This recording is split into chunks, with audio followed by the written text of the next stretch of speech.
애도 하나 제대로 못 낳는 년은 맞아야 돼. 그 말이 병원 복도를 찍고 지나갔습니다. 출산을 마친 내 딸은 휠체어에 앉아 있었습니다. 그런데 사위가 그 아이의 어깨를 발로 걷어찼고 옆에 있던 사돈은 머리채를 잡아 바닥으로 내리꽂았습니다. 아직 수술 자국도 채 아물지 않은 몸이었는데 딸은 신음 한마디 없이 고개만 숙인 채 울고 있었습니다. 사람들은 웅성거리며 말렸지만 소용없었습니다. 그 순간 내 안에서 무언가가 부서졌습니다. 그동안 참아온 세월, 체면, 인내. 모두 그 한순간에 산산이 부서져 버렸습니다. 그리고 그날 제가 본 그 끔찍한 장면이 내 남은 인생을 송두리째 흔들 줄은 정말 몰랐습니다. 사연 시작 전에 무료로 할 수 있는 구독과 좋아요를 눌러주시면 제게 큰 힘이 됩니다. 그 지옥 같은 순간이 오기까지 모든 것은 아주 천천히 그리고 은밀하게 진행되었습니다. 마치 스며드는 독처럼 아무도 모르게 제 딸의 삶을 좀먹고 있었지요. 불과 몇 달 전까지만 해도 저는 남편 먼저 보낸 서름을 딸아이 시집 보내는 기쁨으로 달래며 살았습니다. 시장 구석, 비릿한 생선 냄새와 고소한 참기름 냄새가 뒤섞인 작은 반찬 가게가 제 세상의 전부였습니다. 그 좁은 세상 속에서 금지옥엽으로 키운 내 딸 수연이, 그런 내 딸이 어느 날 번듯한 회사에 다닌다는 박서방을 데려왔을 때 저는 달아빠진 내 앞치마가 부끄러워 얼굴도 제대로 들지 못했습니다. 저렇게 훤칠하고 배운 사람이 왜 하필 우리 집에 가진 것 없는 내 딸에게 장가를 오려 할까? 혹시라도 제가 딸에게 흠이 될까 노심초사했습니다. 그런 제 마음을 알았는지 박서방은 제 앞에서 싹싹하게 굴었습니다. 어머니, 어머니 하며 따르는 그 모습의 경계심은 눈 녹듯 사라졌고 저는 세상을 다 얻은 것 같았습니다. 우리 집안에 복덩이가 굴러들어온 것만 같아 평생 모은 적금을 깨고 결혼을 시켰지요. 사위 사업 자금이 급하게 필요하다는 말에는 한치의 망설임도 없이 제 노후 자금까지 선뜻 내주었습니다. 그저 내 딸만 행복할 수 있다면 저는 앙상한 뼈만 남아도 좋다고 생각했습니다. 그땐 그게 어미의 도리라고 사랑이라고 굳게 믿었습니다. 얼마나 어리석고 미련한 믿음이었는지 피눈물을 흘리고 나서야 깨닫게 될 줄은 꿈에도 몰랐습니다. 하지만 그 행복에 서서히 금이 가기 시작한 것은 딸의 임신 소식이 들려온 직후부터였습니다. 처음에는 그저 입덧 때문이려니 호르몬 변화로 예민해진 것이려니 여겼습니다. 전화기 너머로 들려오는 딸의 목소리는 하루가 다르게 생기를 잃어갔습니다. 예전 같으면 조잘조잘 하루 일과를 늘어놓았을 아이가 이제는 단답형으로 겨우 대답만 할 뿐이었습니다. 웃음소리는 점점 잦아들었고 그 빈자리를 깊고 무거운 한숨이 채우기 시작했지요. 제 마음 한구석에 작은 씨앗처럼 자리 잡은 불안은 매일 밤 어둠을 자양분 삼아 불길한 예감이라는 덩굴로 무섭게 자라났습니다. 어느 날 저녁 유난히 마음이 스산해 안부를 묻기 위해 딸에게 전화를 걸었습니다. 제 목소리와 달리 수화기 넘어 딸의 목소리는 물에 젖은 솜처럼 힘없이 가라앉아 있었죠. 그저 피곤하다는 말로 둘러댔지만 아이를 임신한 엄마의 목소리라고는 믿기지 않을 만큼 절망이 짙게 배어 있었습니다. 바로 그 순간이었습니다. 전화기 너머로 무언가 날카롭게 깨지는 소리와 함께 사위놈의 고함이 제 귓전을 때렸습니다. 입맛 떨어진다며 밥상을 뒤엎는 듯한 제 딸을 하찮은 종년 취급하는 그 목소리. 심장이 철렁 내려앉아 무슨 일이냐고 물었지만 딸은 그저 자기가 실수했다는 말만 다급하게 남기고 전화를 끊어버렸습니다. 끊어진 전화기 너머의 인공적인 정적 속에서 저는 똑똑히 들었습니다. 비명조차 지르지 못하는 내 딸의 처절한 침묵을. 그날 밤 저는 창밖으로 스며드는 희미한 가로등 불빛 아래 웅크린 채 뜬 눈으로 밤을 새웠습니다. 내 딸이 갇혀있는 그 집의 풍경이 어둠보다 더 캄캄한 지옥처럼 느껴졌습니다. 다음 날 저는 동이 트자마자 가게에 나가는 대신 버스에 몸을 실었습니다. 딸이 좋아하는 나물이며 생선조림을 바리바리 싸들고 무작정 딸의 집으로 향했습니다. 문을 열고 나온 딸의 얼굴은 하얗게 질려 푸석했고 애써 화장으로 급하게 가린 뺨에는 미처 다 가려지지 않은 시퍼런 멍자국이 선명하게 남아 있었습니다. 어두운 데서 부딪혔다는 어설픈 변명을 하는 딸의 떨리는 눈동자를 보며 제 가슴은 갈기갈기 찢어지는 것 같았습니다. 그때 거실 소파에 누워 텔레비전을 보던 사위가 어슬렁거리며 나타나더군요. 그는 세상 다정한 남편인 척 저를 반기며 제 딸이 요즘 예민해서 자기가 얼마나 힘든지 모른다는 식으로 말을 돌렸습니다. 그 뻔뻔하고 가증스러운 얼굴을 보며 저는 깨달았습니다. 이곳은 제 딸이 안식을 얻는 가정이 아니라 교활한 포식자의 굴에 갇힌 먹잇감의 우리라는 것을. 그날 집을 나서는 제 등 뒤로 딸의 불안한 시선이 느껴졌지만 저는 차마 뒤돌아보지 못했습니다. 만약 뒤를 돌아봤다면 그 자리에서 사위놈의 멱살을 잡고 말았을 테니까요. 어미로서의 분노보다 내 딸의 안위를 걱정하는 비겁함이 더 컸던 그날의 저는 평생 용서할 수 없을 겁니다. 결국 우려하던 일은 터지고야 말았습니다. 딸이 임신 7개월에 접어들던 장대비가 창문을 때리던 축축한 날이었습니다. 그날따라 유난히 마음이 불안해 가게 일도 손에 잡히지 않았습니다. 그때였습니다. 딸의 전화는 벨소리가 아니라 비명처럼 들렸습니다. 수화기 너머에서는 말 대신 끄끄대는 울음소리만 새어나왔습니다. 와달라는 그 한마디에 정신없이 택시를 잡아타고 딸의 집으로 향하는 동안 제 머릿속에서는 온갖 끔찍한 상상들이 떠돌고 있었습니다. 비에 젖어 뿌옇게 흐려진 차창 밖 풍경처럼 제 눈앞도 이미 눈물로 흐려져 있었습니다. 현관문은 살짝 열려 있었고 그 틈으로 서늘한 바람이 들이치고 있었습니다. 그리고 저는 제 인생에서 가장 끔찍하고 처참한 광경과 마주해야 했습니다. 배가 남산만 한 제 딸 수연이가 그 번쩍이는 대리석 계단 아래에 아무렇게나 내팽개쳐진 인형처럼 쓰러져 있었습니다. 곱게 입었던 하얀 원피스는 먼지투성이가 된 채 복이 흉하게 구겨져 있었고 딸은 제 배를 감싸준 채 가쁜 숨을 몰아쉬고 있었습니다. 제 심장이 멎는 것 같았습니다. 수연아. 저는 비명을 지르며 딸에게 달려가 당장 119에 신고하려 했습니다. 하지만 딸은 제 손을 필사적으로 붙잡고 울부짖었습니다. 안 돼. 엄마 제발 이 일이 커지면 그 사람이 날 가만두지 않을 거야. 병원에 간 걸 알면 정말 날 죽일지도 몰라. 그저 자기가 발을 헛디딘 것뿐이라고 제발 아무 일도 없었던 것처럼 해달라고 애원했습니다. 저는 그 순간 망치로 머리를 맞은 듯한 충격에 빠졌습니다. 내 딸이, 내 새끼가 저 지경인데 어미라는 내가 여기서 딸의 공포에 굴복해 뱃속 아이까지 둘의 목숨을 외면해야 한단 말인가. 딸의 얼굴 위로 과거 싹싹하게 굴던 사위놈의 얼굴이 겹쳐 보였습니다. 그 위선적인 미소 뒤에 숨겨진 악마의 얼굴을 왜 진작 알아보지 못했을까. 후회와 분노가 온몸을 휘감았습니다. 저는 떨리는 손으로 딸의 손을 뿌리쳤습니다. 그리고 울부짖는 딸을 뒤로 한 채 단호하게 휴대전화의 통화 버튼을 눌렀습니다. 거기 119죠? 예, 사람이 제 딸이 계단에서 굴렀습니다. 임산부입니다. 제발 빨리 좀 와주세요.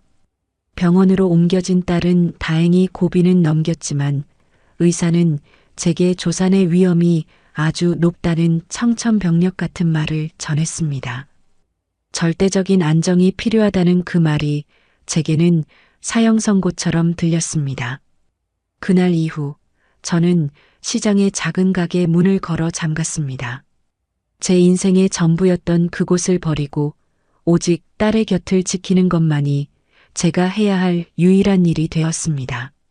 하지만 제 딸은 남편의 그림자 아래에서 벗어나지 못했습니다. 병실에 찾아온 사위는 걱정하는 척 연기를 했지만 그의 눈빛은 차갑고 냉랭했습니다. 그는 제 딸을 위로하는 대신 병원비가 얼마나 나올지를 먼저 걱정했습니다. 그 모습을 지켜보는 제 속은 숯덩이처럼 타들어갔습니다. 제가 할 수 있는 일이라고는 그저 딸의 곁에서 제발 남은 시간만이라도 무사히 지나가기를, 뱃속의 작은 생명이 세상의 빛을 볼 수 있기를 간절히 기도하는 것뿐이었습니다. 하지만 신은 끝내 제 기도를 외면했습니다. 저는 당연히 제 차에 딸을 태워 집으로 데려오려 했습니다. 하지만 병원 로비에 나타난 사위놈은 제 앞에서 무릎이라도 꿇을 것처럼 연기를 하더군요.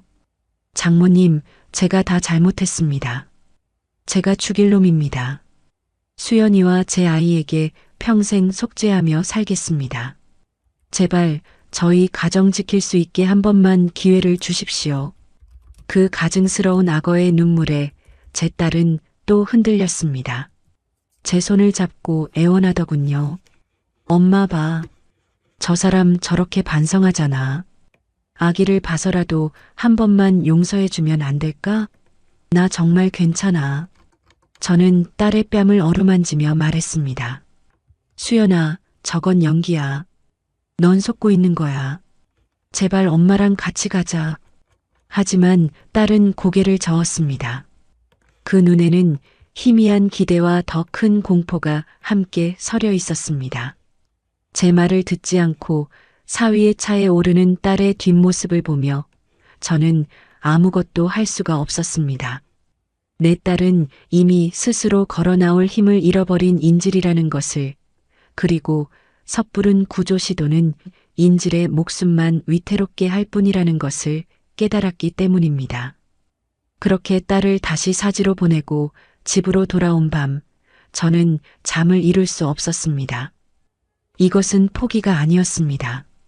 더는 내 딸의 눈물에 기대어 애원하지 않겠다는, 내 힘으로 내 딸을 그 지옥에서 꺼내오겠다는 피눈물의 다짐이었습니다. 저는 매일같이 딸의 집을 드나들며 살림을 도왔지만 제가 없는 사이 무슨 일이 벌어질지 몰라 한시도 마음을 놓을 수 없었습니다. 그러던 어느 날 새벽 잠들어 있던 제 머리맡에 전화기가 마치 비명을 지르듯 미친 듯이 울리기 시작했습니다. 화면에 뜬 처음 보는 번호. 제 심장이 철렁 내려앉았습니다. 수화기를 드는 제 손이 사시나무처럼 떨렸습니다. 창밖은 아직 칠흑 같은 어둠에 잠겨 있었지만 저는 이미 알고 있었습니다. 내 딸의 길고 길었던 악몽이, 그리고 저의 처절한 전쟁이 마침내 시작되고 말았다는 것을. 제 손에서 미끄러진 전화기가 차가운 방바닥에 부딪히는 소리가 유난히 크게 울렸습니다. 툭 하는 그 짧은 소리는 제 세상이 무너지는 소리였습니다. 수화기 너머로 들려온 산모가 위험하다는 한마디는 제 심장을 관통하는 비수와 같았습니다.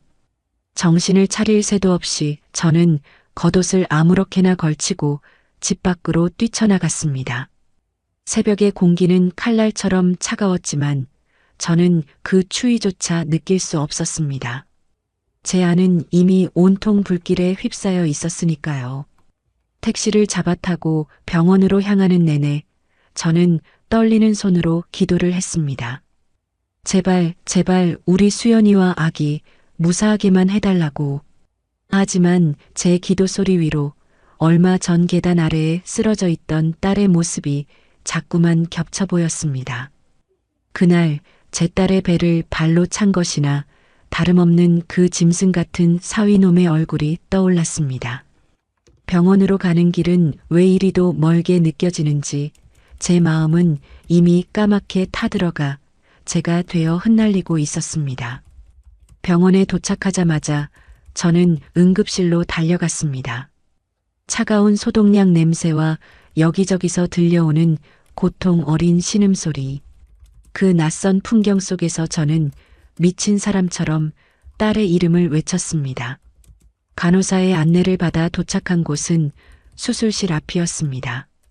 차갑게 닫힌 철문 위로 수술 중이라는 붉은 등이 켜져 있었습니다. 그 붉은 빛이 마치 제 딸이 흘리는 피처럼 느껴져 저는 그 자리에 주저앉고 말았습니다. 시간이 얼마나 흘렀을까? 수술실 앞 복도를 수천 번은 오갔을 겁니다.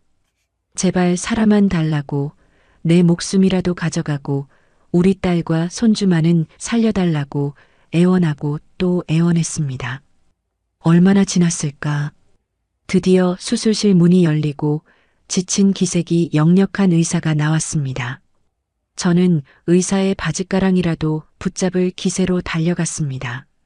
의사는 제게 산모는 무사하다는 그나마 다행인 소식을 먼저 전해주었습니다. 하지만 아이에 대한 이야기는 꺼내지 않았습니다. 제 심장이 다시 바닥으로 곤두박질 쳤습니다. 제가 채 묻기도 전에 복도 저편에서 작은 플라스틱 상자에 담긴 아이가 신생아 집중 치료실로 옮겨지는 모습이 보였습니다. 너무나도 작고 위태로워 보이는 작은 생명. 그 순간 제 귓가에 희미하게 아이의 울음소리가 들려왔습니다. 세상에 태어났음을 알리는 우렁찬 울음이 아니라 너무나도 가늘고 약해서 금방이라도 끊어질 것 같은 애처로운 울음소리였습니다.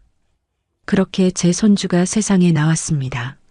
하지만 기쁨도 잠시, 저는 곧이어 감당할 수 없는 절망과 마주해야 했습니다.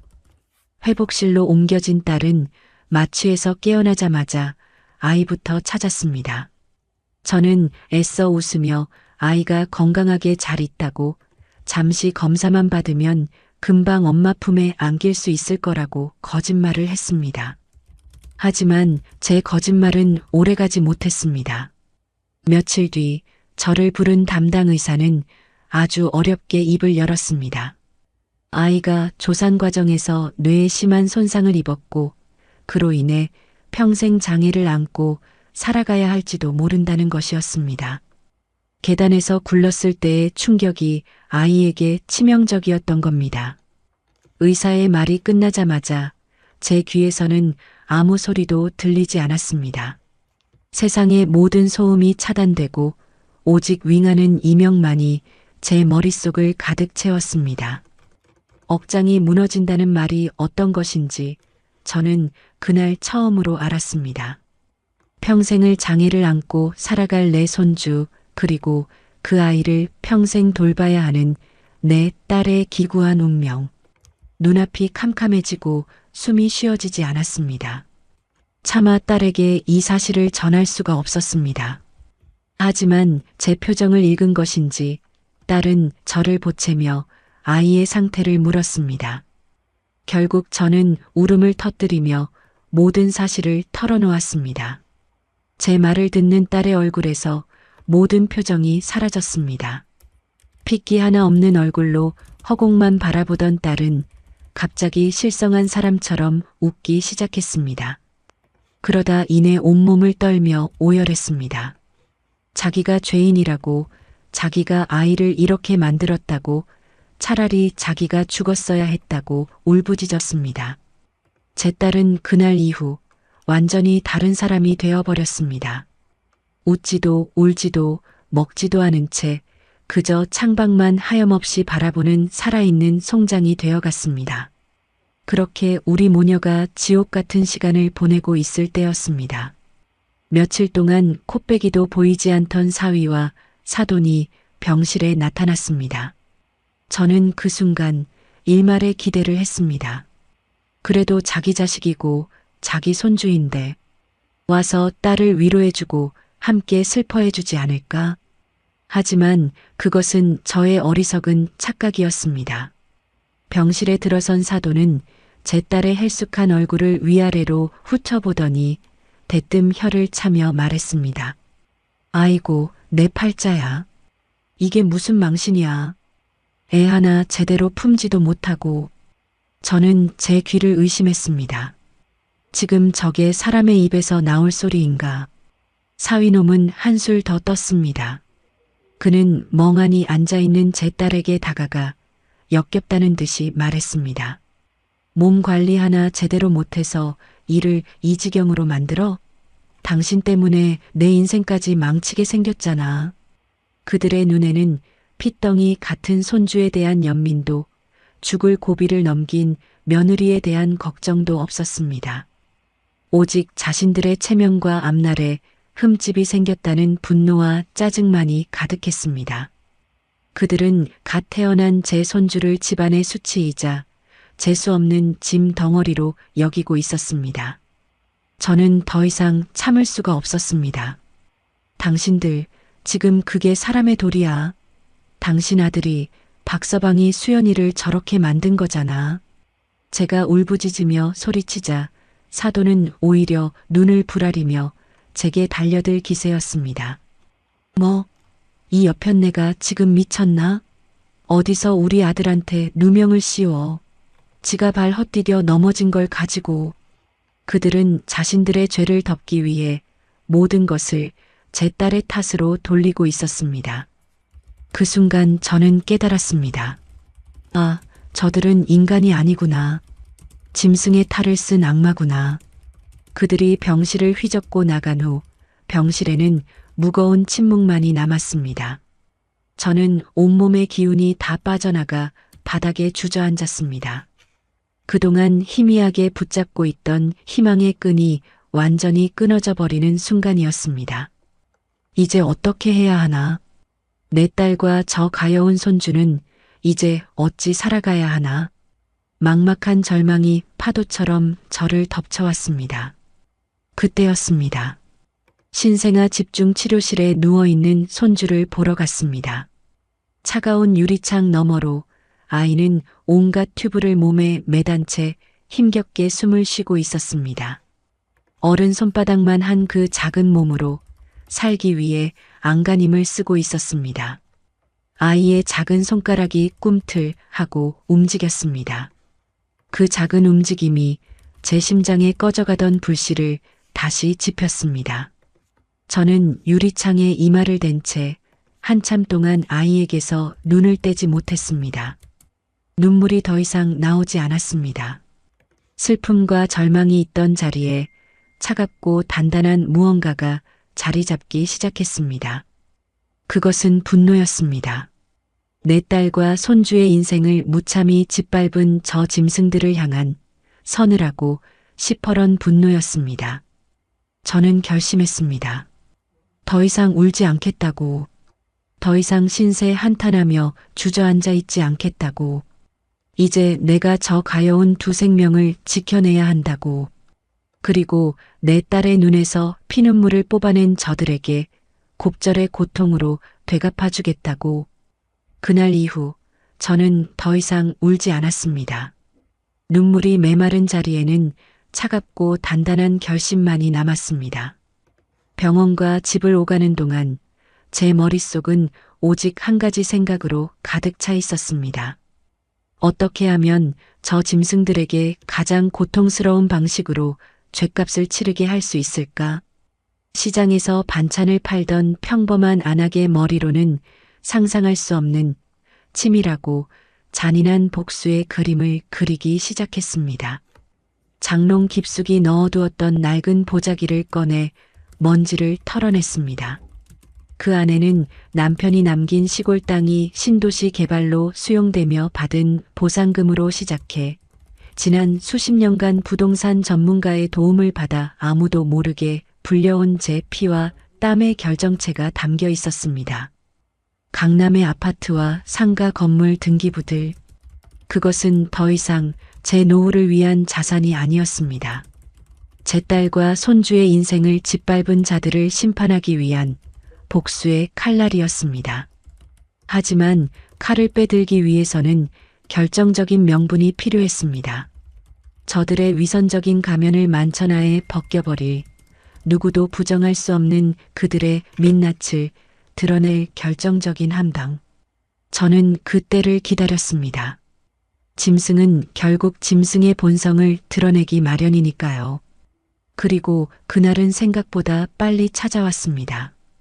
딸이 퇴원하던 날이었습니다. 병원에서는 아이의 재활치료 계획을 세워야 한다고 했지만 사위와 사돈은 병원비가 아깝다며 당장 퇴원을 종용했습니다.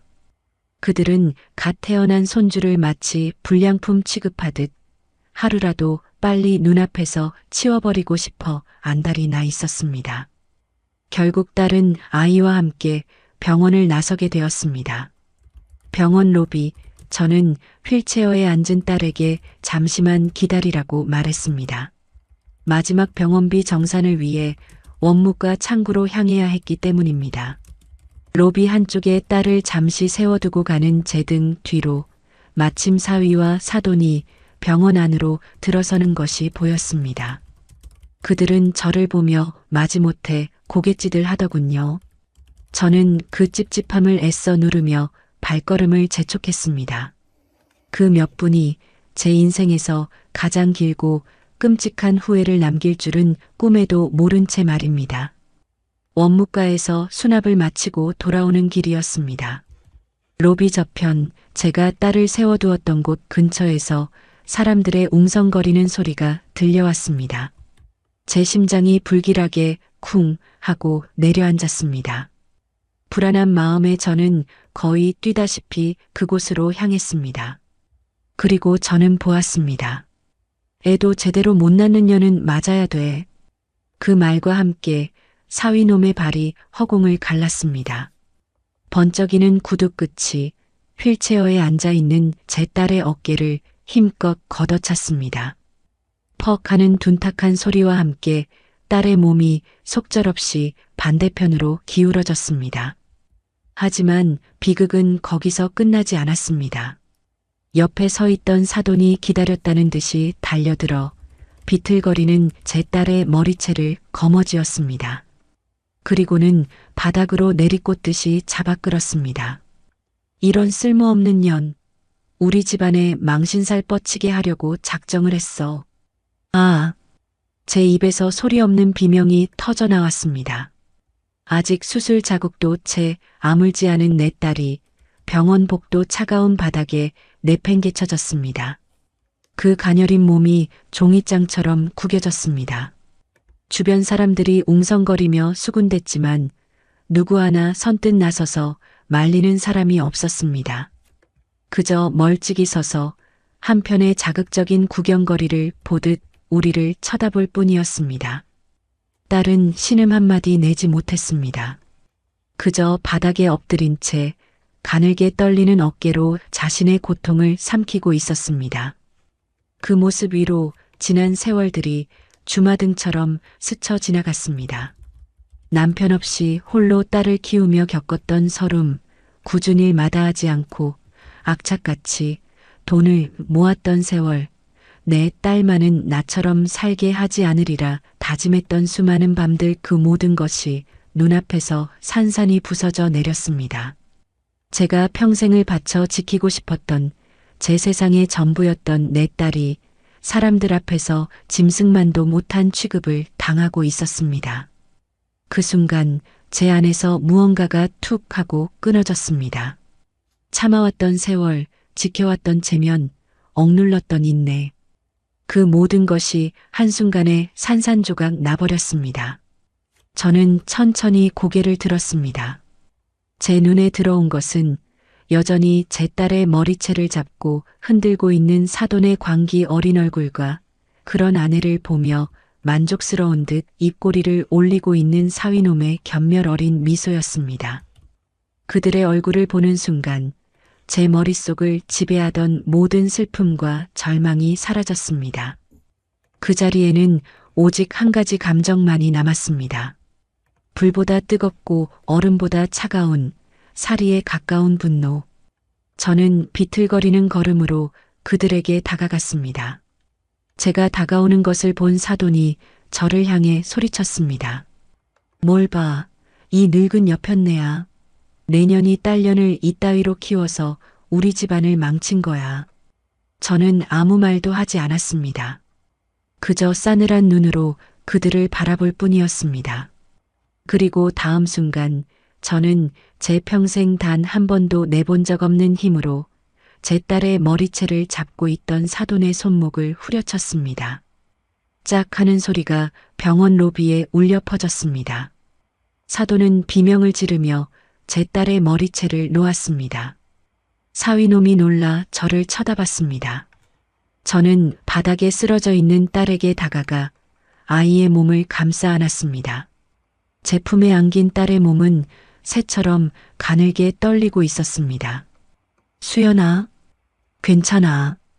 이제 다 괜찮아. 저는 딸을 부추겨 일으켜 세웠습니다. 그리고 뒤를 돌아 어안이 벙벙한 표정으로 저를 보고 있는 사위와 사돈을 향해 제 인생에서 가장 차갑고 낮은 목소리로 말했습니다. 오늘 너희는 건드리지 말아야 할 것을 건드렸다. 그것은 경고였습니다. 그리고 지옥의 문을 여는 선전포고였습니다. 그날 병원을 나서는 제 등 뒤로 저는 더 이상 울지 않았습니다. 대신 웃고 있었습니다. 이제부터 시작될 피의 축제를 생각하며 내 딸과 손주의 눈에서 흐른 피눈물만큼, 아니 그보다 훨씬 더 진한 피눈물을 저들에게 흘리게 해주리라 다짐하며 그날 병원 로비에서 딸을 데리고 나온 후 저는 단 한 번도 뒤를 돌아보지 않았습니다. 등 뒤에서 들려오는 사위놈의 고함 소리와 사돈의 악다구니는 더 이상 제게 아무런 영향을 주지 못했습니다. 제 안에 무언가가 죽어버린 대신 그 자리에 강철보다 단단하고 얼음보다 차가운 복수심이 뿌리를 내렸기 때문입니다. 저는 딸과 갓 태어난 손주를 택시에 태워 무작정 제 집으로 향했습니다. 그곳이 제 딸과 손주에게는 세상에서 가장 안전한 피난처였습니다. 집에 도착하자마자 저는 딸을 눕히고 갓난아이는 따뜻한 아랫목에 뉘었습니다. 제 딸은 그날 이후로 아무 말도 하지 않았습니다. 그저 텅 빈 눈으로 허공만 바라볼 뿐이었습니다. 영혼이 빠져나간 껍데기만 남은 듯한 딸의 모습을 보며 제 가슴은 미어졌지만 더 이상 눈물은 흘리지 않았습니다. 이제 제가 흘려야 할 것은 눈물이 아니라 저 짐승들의 피눈물이어야 했으니까요. 다음 날 아침 저는 늘 입던 몸빼 바지와 낡은 티셔츠를 벗어 던졌습니다. 그리고 장롱 가장 깊숙한 곳에 언젠가 백화점에서 큰맘 먹고 사두었지만 한 번도 입지 않았던 검은색 정장을 꺼내 입었습니다. 낯선 옷의 감촉이 어색했지만 저는 거울 앞에 서서 제 모습을 똑바로 바라보았습니다. 거울 속에는 시장의 반찬 가게 아줌마가 아닌 차갑고 낯선 얼굴의 한 여인이 서 있었습니다. 저는 제 머리를 단정하게 빗어 넘기고 제 인생에서 처음으로 입술에 붉은 립스틱을 발랐습니다. 그것은 슬픔을 감추기 위한 화장이 아니었습니다. 복수를 시작하기 위한 전투 준비였습니다. 마지막으로 저는 지난밤 꺼내두었던 낡은 보자기를 집어들었습니다. 수십 년의 세월이 묻어나는 그 보자기는 제 분신과도 같았습니다. 모든 준비를 마친 저는 잠든 딸의 머리를 한참 동안 쓸어보다 조용히 집을 나섰습니다. 택시를 잡아 타고 제가 향한 곳은 강남의 가장 높고 화려한 빌딩이었습니다. 그곳에는 대한민국에서 가장 비싸고 가장 유능하다는 변호사들이 모여 있는 국내 최고의 로펌이 있었습니다. 빌딩 로비에 들어서는 순간 저는 주변의 시선을 느낄 수 있었습니다. 제 차림새는 어딘지 모르게 어색했고 제 얼굴에는 시장의 기름때 대신 낯선 긴장감이 서려 있었기 때문입니다. 최고급 대리석이 깔린 바닥, 눈이 부실 정도로 화려한 샹들리에. 제가 평생 살아온 세계와는 너무나도 다른 그 공간에서 저는 조금도 위축되지 않았습니다. 오히려 제 안의 분노는 더욱 차갑게 타올랐습니다. 바로 이런 세상의 힘을 저 짐승들은 믿고 있었을 테니까.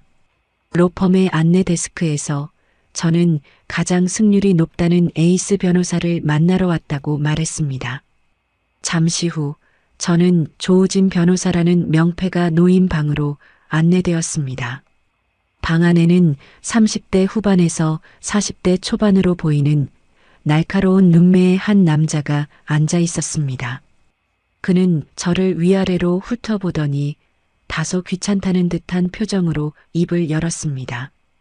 무슨 일로 오셨습니까, 어머님? 간단하게 용건만 말씀해 주시죠. 제 시간은 아주 비쌉니다. 그의 오만함이 느껴졌지만 저는 아무렇지 않은 척 그의 맞은편 의자에 앉았습니다. 그리고 품에 안고 있던 낡은 보자기를 테이블 위에 올려놓았지요. 변호사는 보자기를 한번 흘깃보더니 코웃음을 치는 듯 했습니다. 마치 시골에서 갓 상경한 노인이 보따리 장사라도 하러 온 것처럼 저를 쳐다보았습니다. 어머님, 여기가 어디인 줄 알고 오신 겁니까? 가정 불화 상담 같은 건 저희가 맞지 않습니다. 저는 그의 말을 가만히 듣고만 있었습니다.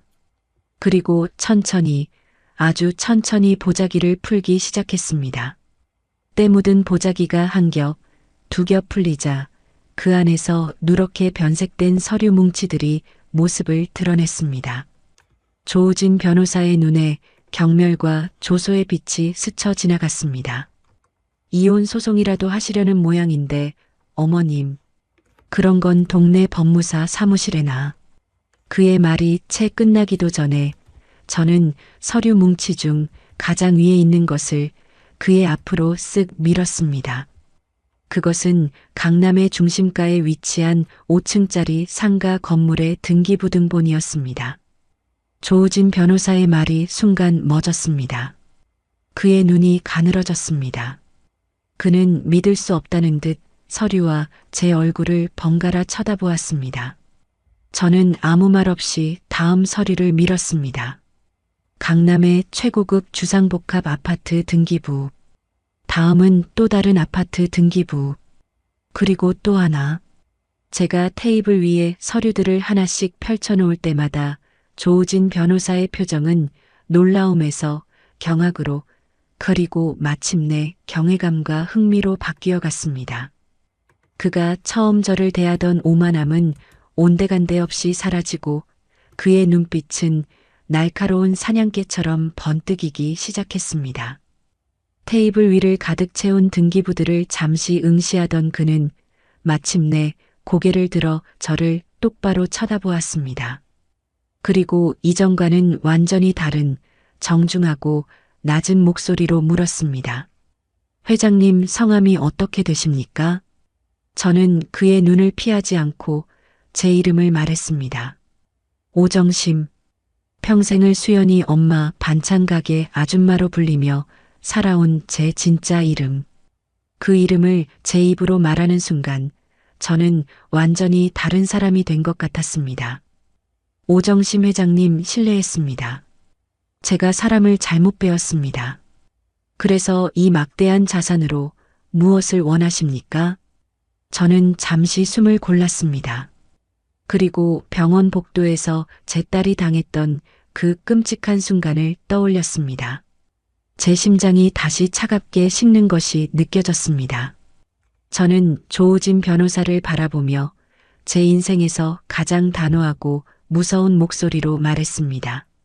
내 딸의 인생을 망가뜨린 짐승들이 있습니다. 나는 그들을 법이라는 이름 아래에서 가장 처참하고 고통스러운 방식으로 파멸시키고 싶습니다. 그들이 가진 모든 것을 빼앗고 사회에서 매장시키고 평생을 감옥에서 썩게 만들고 싶습니다. 변호사님, 당신이 가진 모든 능력과 수단을 동원해서 내가 원하는 지옥을 그들에게 선물해 줄 수 있겠습니까? 제 말에 조우진 변호사의 입가에 희미한 미소가 번졌습니다. 그것은 단순한 변호사의 미소가 아니었습니다. 피냄새를 맡은 상어의 미소였습니다. 회장님, 걱정 마십시오. 대한민국에서 법으로 할 수 있는 가장 잔인한 복수, 제가 전문입니다. 그의 말을 듣는 순간 저는 알았습니다. 이제 주사위는 던져졌고 피해 축제는 시작되었다는 것을. 그날 로펌을 나서는 제 발걸음은 그 어느 때보다 가볍고 단호했습니다. 제 손에는 이제 눈물의 손수건 대신 복수라는 이름의 서슬 퍼런 칼이 들려 있었으니까요. 그래서 그 늙은 여편네가 변호사를 샀다고? 자기 분수도 모르고?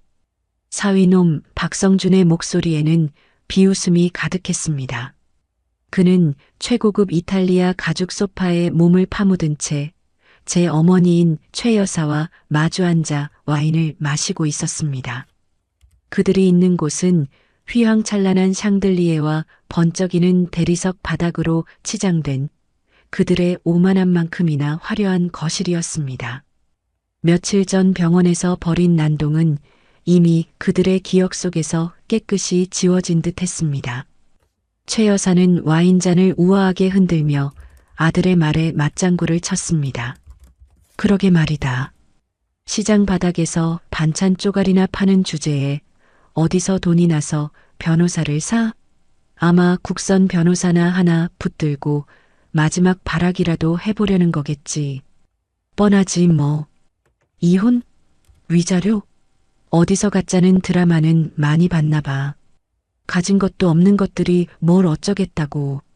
내가 변호사 써서 위자료는커녕 정신적 피해 보상까지 청구해서 길바닥에 나앉게 만들어줘야지. 그들은 자기들끼리 농담을 주고받으며 낄낄거렸습니다. 제 딸 수연이와 핏덩이 같은 손주는 그들에게 더 이상 가족이 아니었습니다. 그저 귀찮고 더러운 쓰레기, 빨리 치워버려야 할 오물일 뿐이었습니다. 그들은 자신들이 저지른 죄의 무게를 전혀 알지 못했습니다. 자신들이 지금 어떤 지옥의 문턱에 서 있는지 상상조차 하지 못하고 있었습니다. 그 시각 저는 그들이 사는 화려한 성체와는 너무나도 다른 기름때 낀 제 작은 반찬가게 쪽방에서 변호사 조우진과 마주 앉아 있었습니다. 제 앞에는 노트북 한 대와 서류 몇 장이 전부였습니다. 조 변호사는 제게 앞으로 진행될 복수의 전체적인 그림을 설명하고 있었습니다. 그의 목소리는 차분했지만 그가 뱉어내는 단어 하나하나는 서슬 퍼런 칼날과도 같았습니다. 회장님, 전쟁은 여러 전선에서 동시에 시작되어야 합니다. 첫째, 이혼 및 양육권 소송입니다. 이것은 명분에 해당합니다. 둘째, 병원에서의 폭행 사건에 대한 형사고소입니다. 이것은 저들을 사회적으로 매장시킬 가장 강력한 무기입니다. 마지막으로 박성준 개인의 모든 것을 파괴할 외부 공격입니다. 회사를 포함한 그의 사회적 기반 전체를 무너뜨릴 겁니다. 저는 말없이 고개를 끄덕였습니다. 조 변호사는 노트북 화면을 제 쪽으로 돌렸습니다. 화면에는 병원 로비의 CCTV 영상이 재생되고 있었습니다. 제가 원무과로 향한 뒤 사위놈과 사돈이 제 딸에게 다가가는 모습, 그리고 그 끔찍한 폭력의 순간이 고스란히 담겨 있었습니다. 차마 눈을 뜨고 볼 수 없는 광경이었지만 저는 눈 하나 깜빡이지 않고 그 모든 것을 제 눈에 새겨 넣었습니다. 이 분노를, 이 고통을 결코 잊지 않기 위해서 CCTV 영상은 확보했습니다. 폭행치상 혐의를 입증하는 데는 아무 문제가 없습니다. 주변에 있던 목격자들의 진술도 여러 건 확보해 두었습니다. 이제 남은 것은 박성준의 사회적 기반을 어떻게 무너뜨릴 것인가입니다. 조 변호사의 눈이 번뜩였습니다. 제가 박성준의 뒷조사를 해봤습니다. 겉으로는 유망한 벤처기업 대표 행세를 하고 있지만 실상은 그리 깨끗하지 않더군요. 회장님께서 회사 긴급 운영 자금 명목으로 건네주셨던 돈, 그 돈의 상당수가 회사와는 전혀 무관한 곳으로 흘러들어간 정황을 포착했습니다. 그 말을 듣는 순간 저는 과거의 기억을 떠올렸습니다. 사위 사업이 어렵다기에 제 노후 자금까지 내주었던 그날. 그 돈이 제 딸을 위한 것이 아니라 저놈의 사치와 허영을 채우는 데 쓰였을지도 모른다는 생각에 피가 거꾸로 솟는 것 같았습니다. 그 돈으로 뭘 했는지 알아봐 주세요. 뼛속까지 다 발라내서 저놈이 제 돈으로 무슨 짓거리를 했는지 전부 다 알아내야겠습니다. 알겠습니다, 회장님. 즉시 자금 추적에 들어가겠습니다. 그리고 우선 저들의 오만한 콧대를 꺾어 놓을 작은 선물부터 보내두었습니다. 조 변호사는 의미심장한 미소를 지으며 말했습니다. 그리고 그날 오후 그의 말대로 첫 번째 선물이 사돈댁에 도착했습니다. 법원에서 날아온 소장이었습니다. 이혼 및 재산분할 청구, 그리고 폭행치상죄로 고소한다는 내용이 담긴 서류. 역시나 그들의 반응은 제 예상을 조금도 벗어나지 않았습니다. 소장을 받아든 박성준은 코웃음을 치며 제게 전화를 걸어왔습니다. 그의 목소리에서는 반성은커녕 오만함과 분노만이 느껴졌습니다. 장모님, 지금 제정신이세요? 이런 종이 쪼가리 하나 보낸다고 제가 겁이라도 먹을 줄 아셨습니까? 가진 것도 없는 주제에 감히 저한테 덤벼요? 장모님이야말로 무고죄로 감옥에 가고 싶으신 게 아니라면 당장 이 소송 취하하고 수연이 데리고 와서 무릎 꿇고 비세요. 그럼 이번 한 번만은 용서해 드릴 테니. 저는 수화기 너머로 들려오는 그의 목소리를 들으며 아무 말도 하지 않았습니다. 그저 차갑게 웃었습니다. 제 웃음소리에 그가 당황한 듯 잠시 말을 멈췄습니다. 저는 나지막이 입을 열었습니다. 박서방. 아니, 이제 박성준 씨라고 불러야겠지. 자네는 아직도 상황 파악이 안 되는 모양인데 이건 시작에 불과해. 자네가 오늘 받은 그 종이 쪼가리는 내가 자네에게 보낼 지옥행 티켓 중에 가장 싼 거니까. 제 말에 그는 잠시 할 말을 잃은 듯 했습니다. 하지만 이내 다시 목소리를 높였습니다. 뭐, 이 늙은이가 진짜 미쳤나? 당신 같은 거 내가 돈으로 밟아버리는 거 일도 아니야. 돈? 그래, 어디 한번 해봐. 내까지 깨가진 돈으로 날 밟을 수 있는지. 하지만 그 전에 이것 하나만 명심해도 다시 한번 내 딸이나 내 손주 털끝 하나라도 건드리면 그땐 법이고 뭐고 없어. 내 손으로 자네 목숨줄을 끊어놓을 테니까. 제 목소리에 담긴 살기를 느꼈는지 그는 아무 말도 하지 못했습니다. 저는 그대로 전화를 끊어버렸습니다. 전화를 끊고 나니 옆에서 모든 것을 듣고 있던 제 딸 수연이가 불안한 눈으로 저를 바라보고 있었습니다. 엄마, 그냥 우리가 잘못했다고 빌면 안 될까? 저 사람들 정말 무서운 사람들이야. 이러다 우리 다 죽어. 저는 그런 딸의 손을 힘주어 잡았습니다. 수연아, 이제 두려워하지 마. 무서워해야 할 건 우리가 아니라 저들이야. 엄마만 믿어. 그날 저녁 조 변호사에게서 다시 연락이 왔습니다. 그가 말한 두 번째 공격이 시작되었다는 소식이었습니다. 다음 날 아침 박성준이 불안한 마음으로 출근한 회사에서는 그야말로 지옥도가 펼쳐지고 있었습니다. 그의 회사를 지탱하던 가장 큰 손, 즉 핵심 투자자들이 일제히 투자금 회수를 통보해 온 것입니다. 뿐만 아니었습니다. 회사의 미래를 책임지던 핵심 기술 개발팀 전체가 사표를 내고 경쟁사로 이적했다는 소식까지 들려왔습니다. 이 모든 것은 조 변호사가 만들어낸 작품이었습니다. 그는 제 막대한 자금력을 이용해 투자자들에게 더 좋은 투자처를 제시했고 핵심 인력들에게는 상상도 못할 연봉과 스카우트 비용을 안겨주었던 것입니다. 사무실은 아수라장이었습니다. 남은 직원들은 웅성거렸고 박성준의 휴대폰은 미친 듯이 울리기 시작했습니다. 투자자들의 독촉 전화, 자금 담당 이사의 울부짖는 전화, 그리고 그의 어머니 최 여사의 전화까지. 그는 떨리는 손으로 전화를 받았습니다. 수화기 너머로 평소의 우아함은 온데간데 없는 최 여사의 날카로운 비명소리가 들려왔습니다. 성준아, 이게 무슨 일이니? 갑자기 우리 집이랑 상가 건물에 전부 가압류 딱지가 붙었어. 이게 대체 어떻게 된 거야? 박성준의 눈이 흔들리기 시작했습니다. 이 모든 것이 우연이 아니라는 것을 그제야 깨달은 것입니다. 종이 쪼가리라며 비웃었던 그 소장이 사실은 자신의 모든 것을 올가매는 거대한 거미줄의 시작이었다는 것을. 그는 허망한 표정으로 자신의 이름이 새겨진 대표이사실 문패를 바라보았습니다. 그가 평생을 바쳐 쌓아 올린 성공이라는 신기루가 그 발밑에서부터 소리 없이 무너져 내리고 있었습니다. 그 순간 그의 머릿속에 어제 제 목소리가 메아리처럼 울려 퍼졌습니다. 이건 시작에 불과해. 그는 그제야 깨달았습니다. 자신이 건드린 것이 평범하고 힘없는 노인이 아니었다는 것을.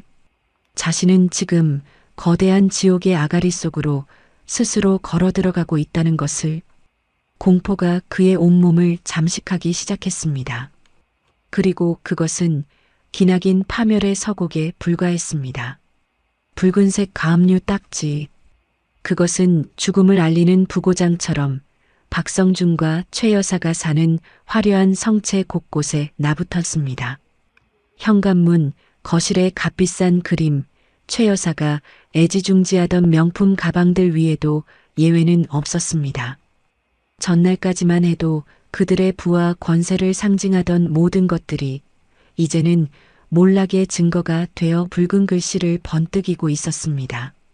최 여사는 하얗게 질린 얼굴로 집안을 오가며 비명을 질러댔고 회사에서 쫓겨나다시피 집으로 돌아온 박성준은 망연자실한 표정으로 소파에 주저앉았습니다.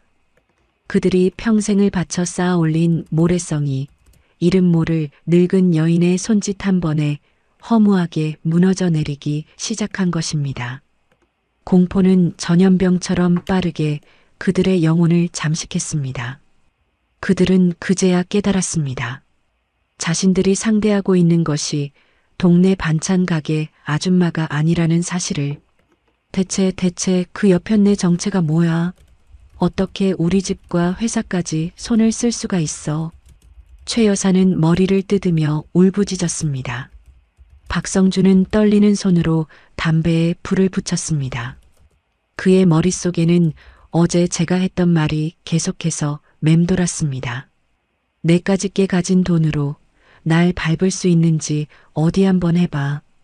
오만함으로 가득 찼던 그의 심장은 이제 차가운 공포로 쪼그라들어 있었습니다.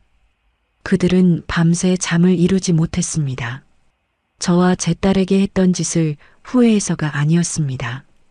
자신들이 잃게 될 돈과 명예가 두려워서였습니다. 그리고 며칠 뒤 첫 재판 날짜가 잡혔습니다. 정식 재판이 아닌 양측의 합의를 유도하는 조정기일이었습니다. 법원으로 향하는 제 마음은 놀라울 정도로 차분했습니다. 제 옆에는 든든한 갑옷과도 같은 조우진 변호사가 함께하고 있었고 제 손에는 복수라는 이름의 서슬 퍼런 칼이 들려 있었으니까요. 오히려 불안에 떠는 것은 제 딸 수연이었습니다. 엄마, 정말 가야 해? 그냥 우리가 잘못했다고 빌면 안 될까? 저는 그런 딸의 손을 따뜻하게 잡아주었습니다. 수연아, 이제 빌어야 할 사람은 우리가 아니야. 똑똑히 지켜봐. 엄마가 어떻게 저 짐승들을 무릎 꿇리는지. 법원의 조정실에 들어서자 먼저 와 있던 박성준과 최 여사, 그리고 그들의 변호사가 보였습니다. 며칠 만에 본 그들의 모습은 말이 아니었습니다. 최 여사는 눈밑이 퀭했고 박성준은 초조한 듯 계속해서 다리를 떨고 있었습니다. 저를 발견한 그들의 눈빛에 이전의 오만함은 사라지고 원망과 두려움이 뒤섞여 있었습니다. 그들의 변호사는 우리를 보자마자 거들먹거리며 입을 열었습니다. 아이고, 오셨습니까? 이렇게 법정까지 오기 전에 좋게 해결할 수도 있었을 텐데요. 지금이라도 소송 취하하고 저희 의뢰인께 정중히 사과하시면 저희도 최대한 선처를. 그의 말이 끝나기도 전에 조우진 변호사가 그의 말을 잘랐습니다. 선처요? 지금 농담하시는 겁니까? 저희는 합의할 의사가 전혀 없으니 시간 낭비하지 마시고 본 재판 준비나 하시죠. 조 변호사의 단호한 말에 상대편 변호사의 얼굴이 굳어졌습니다. 조정위원회 중재로 자리에 앉았지만 이미 양측의 기싸움은 팽팽했습니다. 조정위원은 형식적인 절차에 따라 양측의 입장을 물었습니다. 상대편 변호사는 준비해온 듯 제 딸 수연이가 평소 얼마나 예민하고 신경질적이었는지, 그래서 박성준이 얼마나 힘들었는지를 늘어놓기 시작했습니다. 심지어 계단에서 넘어진 것도, 병원에서 폭행을 당한 것도 모두 제 딸의 부주의와 과장된 연기일 뿐이라고 주장했습니다. 그 뻔뻔한 거짓말에 제 딸은 얼굴이 하얗게 질려 제 옷소매를 꽉 붙잡았습니다. 저는 그런 딸의 어깨를 감싸 안으며 조용히 조 변호사에게 눈짓을 보냈습니다. 이제 시작하라는 신호였습니다. 조 변호사는 의미심장한 미소를 지으며 준비해온 서류 뭉치 중 하나를 조정위원에게 제출했습니다. 조정위원님, 이것은 사건 당일 병원 로비의 상황에 대한 목격자들의 상세한 진술서입니다. 피고인들이 피해자에게 어떤 폭언과 폭행을 가했는지 아주 구체적으로 기록되어 있습니다. 그는 말을 잠시 멈추고 박성준과 최 여사를 향해 싸늘하게 말했습니다. 물론 진술서만으로는 부족하다고 하실 수도 있겠지요. 하지만 걱정하지 마십시오. 요즘 세상이 어떤 세상입니까? 사람의 눈보다 더 정확한 눈이 그날의 모든 것을 처음부터 끝까지 똑똑히 기록하고 있으니까요. 조 변호사의 말에 박성준과 최 여사의 얼굴이 순간 굳어졌습니다. 더 정확한 눈이라는 말이 무엇을 의미하는지 그들도 어렴풋이 짐작했기 때문입니다. 하지만 확신이 없었기에 불안감은 더욱 커져갔습니다. 그리고 조 변호사는 다음 서류, 즉 제 재산 목록을 공개하며 그들을 완전히 패닉 상태로 몰아넣었습니다. 하지만 그것은 시작에 불과했습니다. 또한 상대 측은 저희 의뢰인이 경제적 능력이 없어 무리한 위자료를 요구한다고 주장하고 있습니다. 그 주장이 얼마나 터무니없는 것인지 지금부터 증명해 보이겠습니다. 조 변호사는 다음 서류를 제출했습니다. 그것은 바로 제가 가진 부동산 목록이었습니다. 강남의 상가 건물, 최고급 주상복합 아파트 3채, 그리고 그 외 다수의 자산 내역과 예상 시가까지 상세하게 적힌 목록. 조정위원의 눈이 동그래졌습니다. 상대편 변호사는 믿을 수 없다는 듯 서류를 빼앗아 들고 읽어 내려갔습니다. 그의 손이 미세하게 떨리기 시작했습니다. 수백억 원. 서류에 적힌 제 총 자산의 규모를 확인한 순간 조정실 안의 공기가 얼어붙었습니다. 박성준은 멍한 표정으로 저를 쳐다보았고 최 여사는 말도 안 돼, 저 늙은이가? 라며 중얼거렸습니다. 그들이 평생을 바쳐 이룬 부는 제 자산 앞에서는 한낱 조약돌에 불과했습니다. 시장 구석에서 반찬이나 팔던, 자신들이 무시하고 짓밟았던 그 늙은 여인이 사실은 자신들과는 비교도 할 수 없는 엄청난 재력가였다는 사실. 그 충격은 그들의 영혼을 뒤흔들기에 충분했습니다.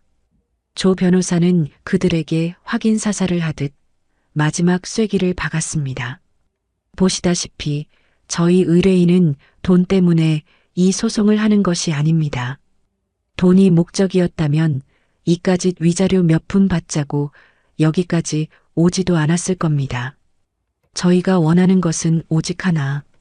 피고인 박성준과 최 여사가 자신들의 죄에 대한 정당한 대가를 치르고 법의 이름으로 심판받는 것뿐입니다. 그러니 합의는 없습니다.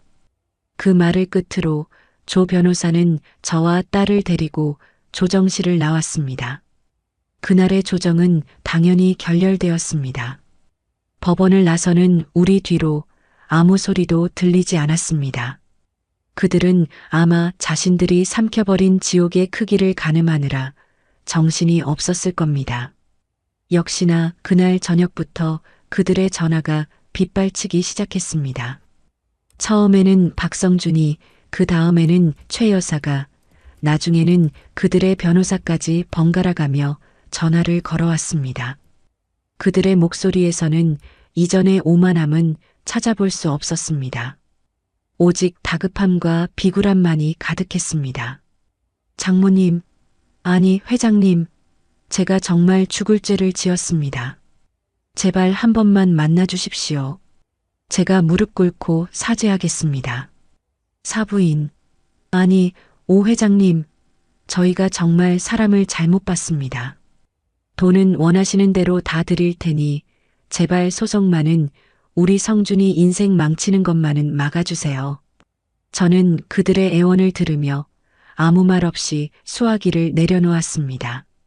그들의 귀에 제 차가운 침묵은 천둥 소리보다 더 무섭게 들렸을 겁니다. 무릎? 사죄? 돈? 이제 와서 그런 것들이 다 무슨 소용이란 말인가. 저는 창밖을 내다보았습니다. 제 작은 쪽방 창문 너머로 화려한 도시의 불빛이 보였습니다. 이전에는 닿을 수 없는 다른 세상처럼 느껴졌던 그 불빛들이 이제는 제 발 아래에 있는 것처럼 느껴졌습니다.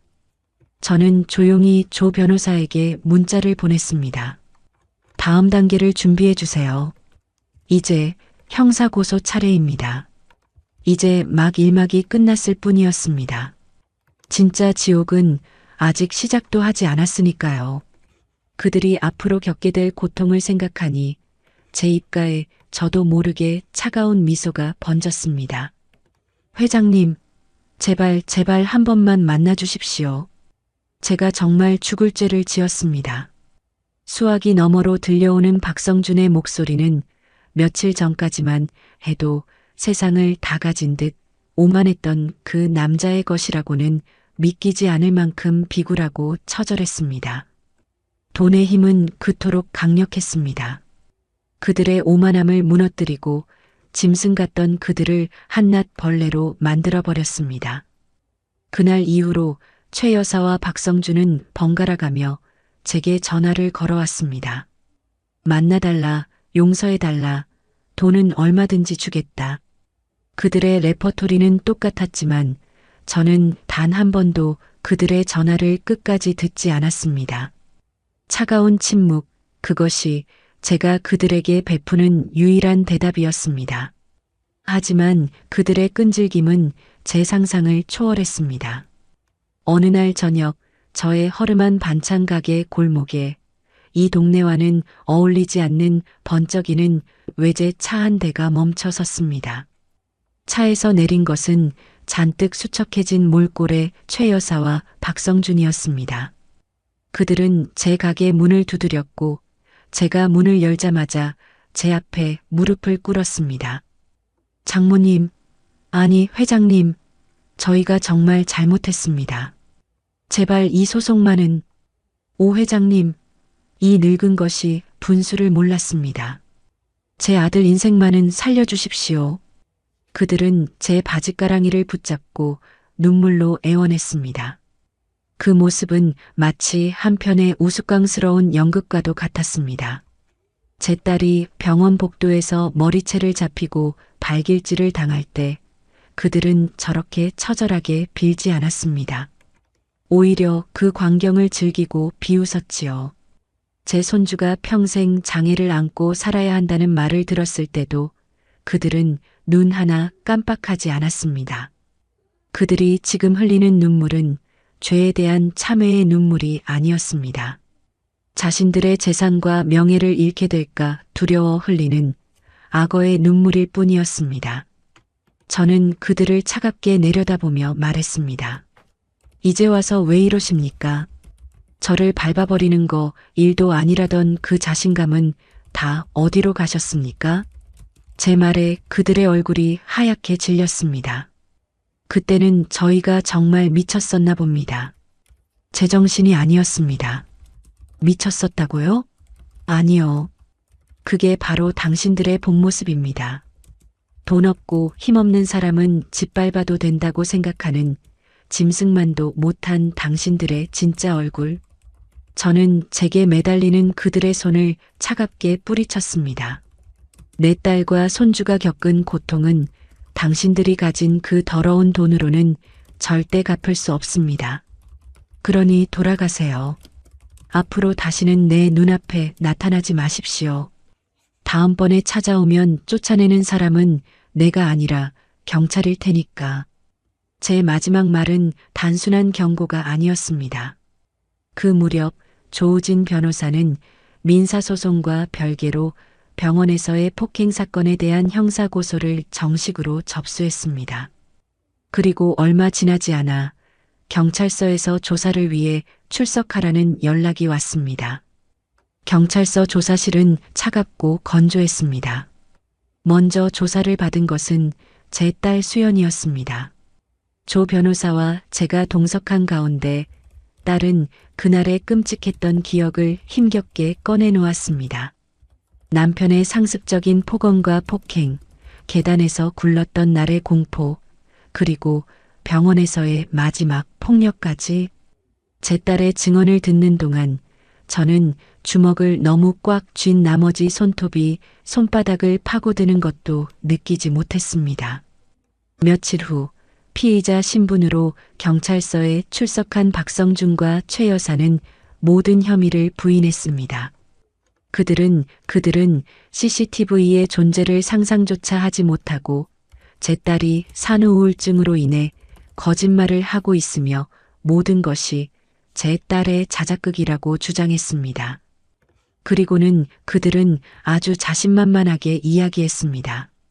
증거라고는 제 딸의 일방적인 주장밖에 없지 않냐고. 그리고 마침내 그들을 절망의 나락으로 떨어뜨릴 대질신문이 시작되었습니다. 좁은 조사실 안 우리와 그들은 테이블 하나를 사이에 두고 마주 앉았습니다. 박성준은 여전히 억울하다는 듯한 표정으로 저를 쏘아보았고 최 여사는 제 딸을 향해 경멸의 눈빛을 보내고 있었습니다. 형사는 먼저 박성준에게 물었습니다. 피의자는 병원 로비에서 피해자를 폭행한 사실이 없다고 진술했는데 맞습니까? 네, 맞습니다. 저는 제 아내를 사랑합니다. 어떻게 그런 짓을 할 수 있겠습니까? 장모님이 저희를 모함하는 겁니다. 그 뻔뻔한 거짓말에 저는 조용히 조 변호사에게 고개를 끄덕였습니다. 신호를 받은 조 변호사는 준비해온 USB를 형사에게 건넸습니다. 형사님, 지금부터 저희가 확보한 증거를 보여드리겠습니다. 조사실의 모니터 화면이 켜지고 병원 로비의 CCTV 영상이 재생되기 시작했습니다. 제가 원무과로 향하는 모습, 그리고 곧이어 그들이 제 딸에게 다가가 폭언을 퍼붓는 모습. 애도 제대로 못 낳는 년은 맞아야 돼. 라는 그의 목소리가 조사실 안에 울려 퍼지고 그의 발이 제 딸의 어깨를 걷어차는 장면이 나오자 박성준의 얼굴이 급격하게 굳어졌습니다. 최 여사는 저 건이라며 말을 잇지 못했습니다. 하지만 그것은 시작에 불과했습니다. 조 변호사는 다음 증거를 제시했습니다. 이 영상만으로는 부족하다고 하실까봐 증인도 모셨습니다. 조사실 문이 열리고 그날 로비에서 모든 것을 목격했던 젊은 간호사가 들어왔습니다. 그녀는 그날의 상황을 아주 상세하고 정확하게 증언했습니다. 사위가 딸을 발로 차고 사돈이 머리채를 잡고 흔들었으며 바닥에 쓰러진 제 딸을 보며 그들이 오히려 비웃고 있었다는 사실까지. 모든 증거가 공개되자 박성준과 최 여사는 완전히 무너져 내렸습니다. 박성준은 아닙니다. 저건 조작된 겁니다. 저 여자가 돈을 받고 거짓말을 하는 겁니다. 라며 마지막 발악을 했지만 그의 목소리는 공허하게 울릴 뿐이었습니다. 최 여사는 그 자리에 주저앉아 통곡하기 시작했습니다. 그들의 모든 변명과 거짓말이 산산조각 나는 순간이었습니다. 그들이 쌓아 올린 위선과 기만의 성이 진실이라는 거대한 파도 앞에 힘없이 무너져 내렸습니다. 형사는 책상을 내려치며 박성준을 향해 소리쳤습니다. 피의자, 증거가 이렇게 명백한데도 계속 부인할 겁니까? 당신은 지금 죄를 뉘우치기는커녕 수사기관을 기만하고 있어. 이건 죄질이 아주 나빠. 그제야 박성준은 깨달은 듯 했습니다. 이제 모든 것이 끝났다는 것을. 그는 덜덜 떨리는 손으로 얼굴을 감쌌습니다. 그의 어깨가 가늘게 떨리고 있었습니다. 하지만 저는 그의 모습에서 어떤 동정심도 느낄 수 없었습니다. 저것은 참회의 눈물이 아니었습니다. 자신의 인생이 끝장났다는 사실에 대한 이기적인 절망의 몸부림일 뿐이었습니다. 조사실을 나오며 저는 하늘을 보았습니다. 잿빛 하늘이었지만 제 눈에는 그 어느 때보다도 맑고 투명하게 보였습니다. 이제 저 짐승들은 법의 심판대 위에 올랐습니다. 민사소송을 통한 재산 몰수와 형사소송을 통한 법의 처벌. 제가 준비한 지옥의 만찬은 이제 막 메인 요리가 시작되었을 뿐이었습니다. 저는 조용히 제 딸의 손을 잡았습니다. 딸의 손에서 아주 오랜만에 희미한 온기가 느껴졌습니다. 마지막 재판이 열리던 날 아침, 저는 제 시장 가게에 들렀습니다. 저는 낡은 앞치마를 둘렀습니다. 그리고 마치 아무 일도 없었다는 듯 익숙하게 콩나물을 다듬고 시금치를 무쳤습니다. 지난 몇 달간 제 손에 들려있던 것은 복수라는 차가운 칼이었지만 제 본질은 결국 이 작은 가게에서 자식의 밥상을 걱정하던 평범한 어미일 뿐이었습니다. 제 손끝에서 버무려지는 나물들을 보며 저는 잊고 있던 제 삶의 냄새를 다시 맡았습니다. 오늘 저는 그 어미의 이름으로 저 짐승들의 마지막을 지켜보러 갑니다. 법정 안의 공기는 얼음장처럼 차갑고 무거웠습니다. 피고인석에 앉아있는 박성준의 얼굴은 바싹 말라 있었고 며칠 사이에 폭삭 늙어버린 것 같았습니다. 방청석 한쪽에 앉아있는 최 여사는 넋이 나간 사람처럼 허공만 바라보고 있었습니다. 그들의 몰락한 모습에 제 마음은 조금도 흔들리지 않았습니다. 동정심은 사치였습니다. 그들은 자신들이 저지른 죄의 대가를 치를 시간이 되었을 뿐입니다. 검사의 흔들림 없는 최종 구형이 끝나고 마침내 피고인 최후 진술의 시간이 되었습니다. 박성준은 덜덜 떨리는 다리로 자리에서 일어나 미리 준비해온 듯한 반성문을 떨리는 목소리로 읽어내려가기 시작했습니다. 자신이 얼마나 어리석었는지, 순간의 감정을 참지 못해 얼마나 큰 죄를 지었는지. 그의 목소리는 눈물에 젖어 있었지만 그 어디에서도 진심은 느껴지지 않았습니다. 그는 마지막까지 동정심을 구걸하며 형량을 줄여보려는 얄팍한 수작을 부리고 있었습니다. 그의 최후 진술이 끝나갈 무렵 그는 갑자기 저와 제 딸이 앉아있는 방청석을 향해 고개를 돌렸습니다. 장모님, 정말 죄송합니다. 그리고 수연아.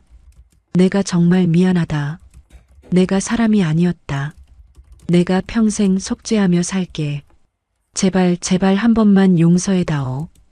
그 말을 듣는 순간 그동안 텅 빈 눈으로 허공만 바라보던 제 딸 수연이가 처음으로 정면에서 그의 눈을 마주 보았습니다.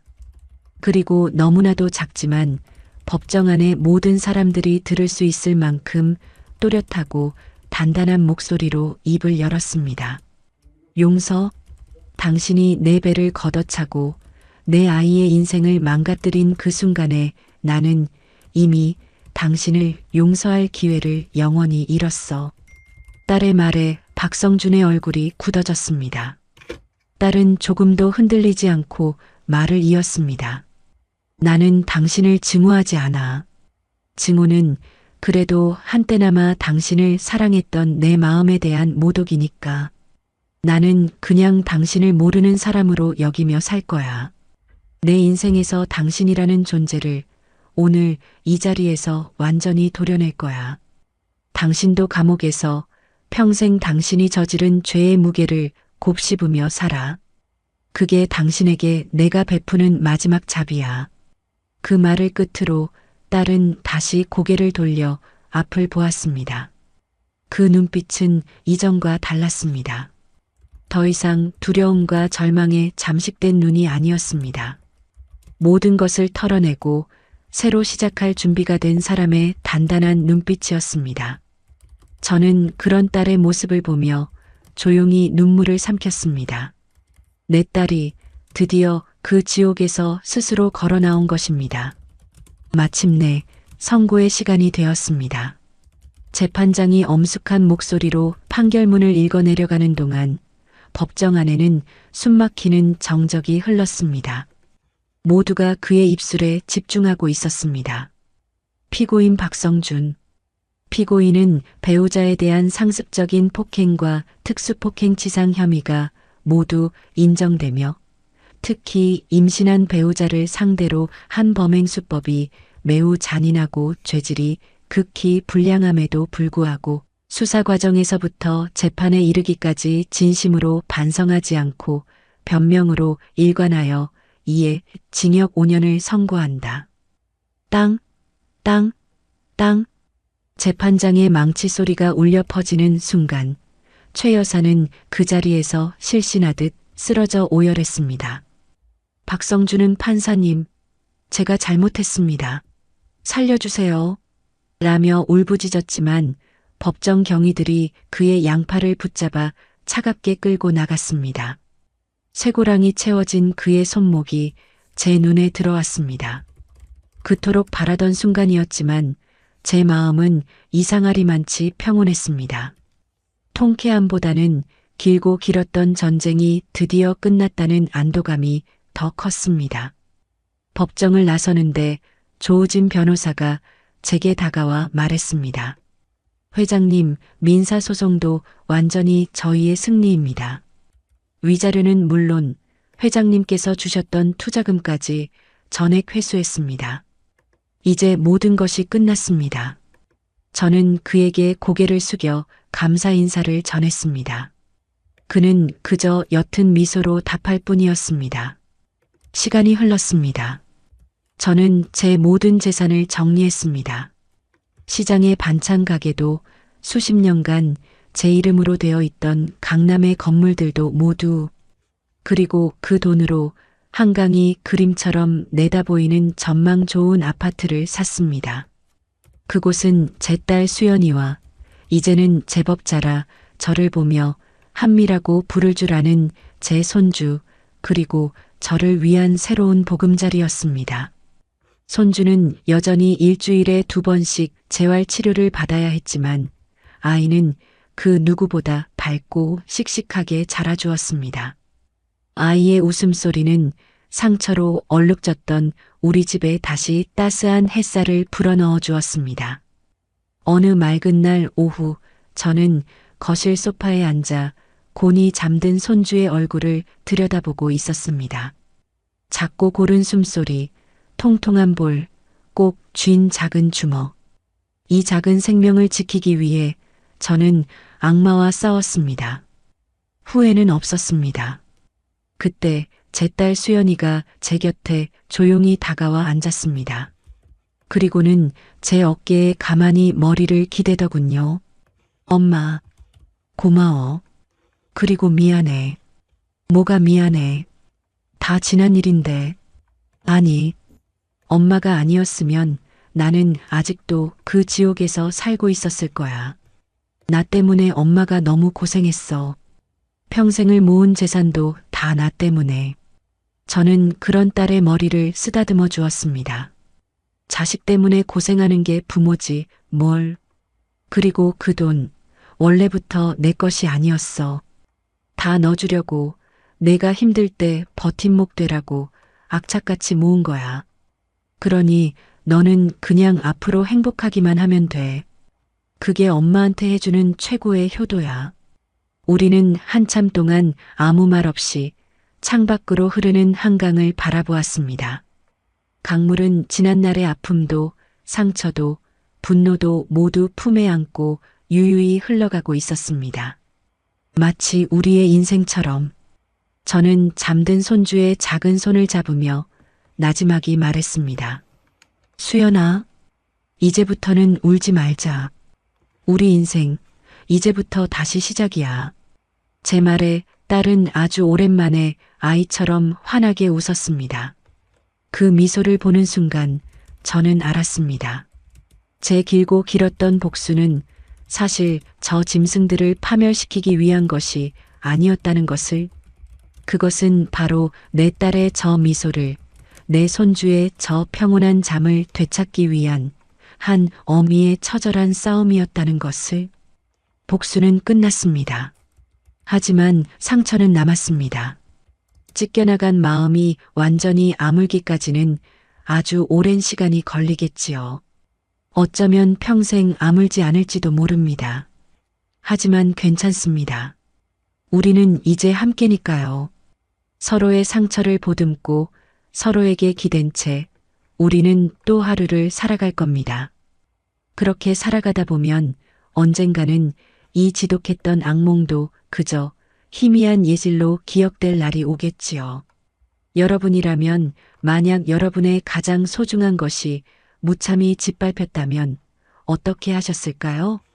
그날 찢어진 제 딸의 인생은 다시 붙을 수 있을까요? 저는 아직 그 답을 알지 못합니다. 그저 오늘을 살아갈 뿐입니다. 내 딸과 내 손주와 함께 남겨진 국화 한 송이처럼 시들었던 내 마음에도 이제 다시 작은 희망의 싹이 트기 시작했습니다. 오늘 이야기는 한 사람의 인생을 무너뜨리는 것이 얼마나 쉬운 일인지, 그리고 그 무너진 인생을 다시 일으켜 세우는 어머니의 사랑의 힘이 얼마나 위대한지를 보여주고 있습니다. 우리네 인생에는 후회되는 순간이 있기 마련입니다. 박서방처럼 돌이킬 수 없는 잘못으로 모든 것을 잃기도 하고, 오늘 이야기의 주인공처럼 지울 수 없는 상처를 안고 분노에 사로잡히기도 하지요. 하지만 중요한 것은 그 아픔과 후회 앞에서 우리가 어떤 선택을 하느냐일 것입니다. 과거는 바꿀 수 없지만 남은 우리의 미래는 바로 오늘의 선택에 달려 있으니까요. 어쩌면 지금 여러분 주변에도 짓밟힌 자존심을 일으켜 세우려 힘겹게 싸우는 누군가가 있을지도 모릅니다. 혹은 여러분 자신이 누군가에게 지울 수 없는 상처를 준 채 용서를 구하지 못하고 있을 수도 있겠지요. 오늘 이 이야기가 여러분의 마음에 작은 위로와 함께 진실을 마주할 용기가 되었기를 진심으로 바랍니다. 앞으로도 여러분의 꽉 막힌 속을 뻥 뚫어주는 통쾌한 이야기, 그리고 마음 한편을 따뜻하게 데워주는 감동적인 이야기로 찾아뵙겠습니다. 여러분의 하루가 따뜻한 위로와 희망으로 가득하시길 바랍니다. 채널 구독과 좋아요 잊지 말고 꼭 부탁드립니다.